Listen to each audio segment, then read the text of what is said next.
100 breaststroke from our dual meet on October 31st. Taking a look at lane 1 right here, Jamie Mays. We'll watch as much as we can.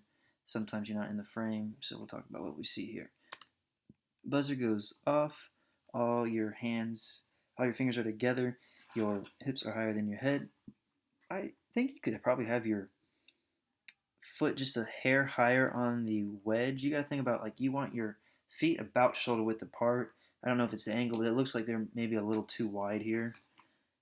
The buzzer goes off. The first thing to react are your legs and arms, which are good. Your arms, instead of throwing the blocks back, you're throwing them straight up. I would like to see you engage the blocks. Think about throwing that block back and then recovering the arms.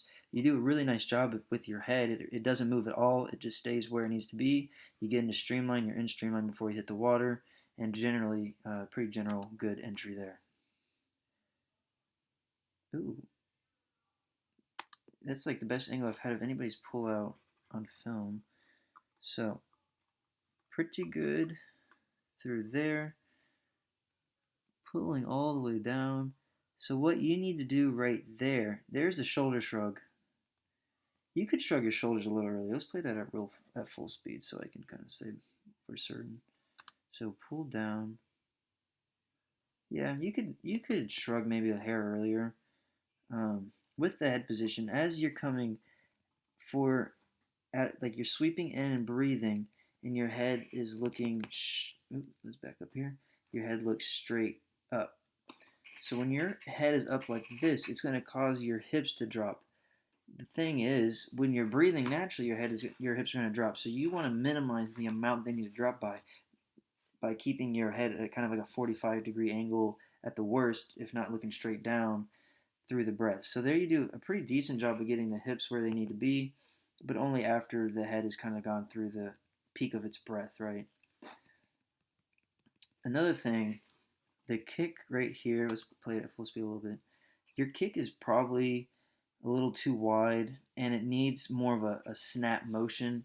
And so what I mean by that, like when you load them up, when you're loading them up here, like they need to then snap straight back, catching the water with the inside of your foot, and then your feet touch at the end of the kick immediately, which they do right there,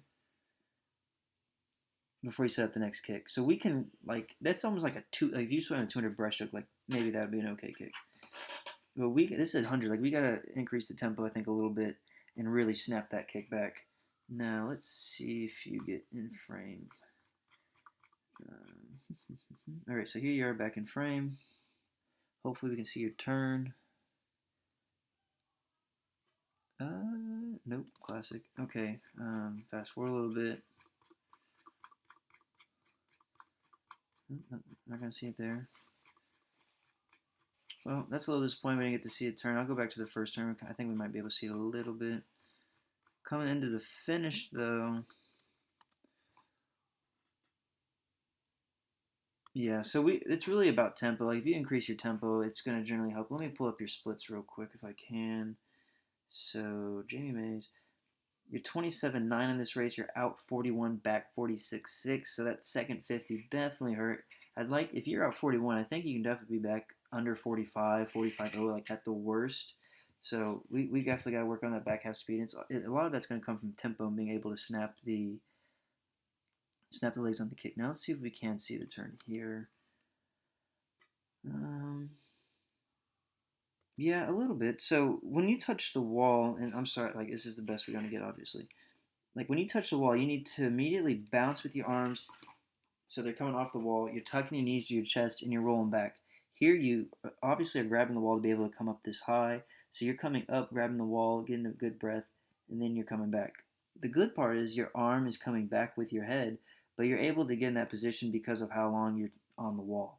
So you're like I call this being sticky on the wall. You want to touch the wall with your fingers, bounce off immediately, driving the knees to the chest, and as your head is coming back, the arm comes back with it, and you're immediately in streamline. So at no point in time should you be pulling yourself up and into the wall like you did.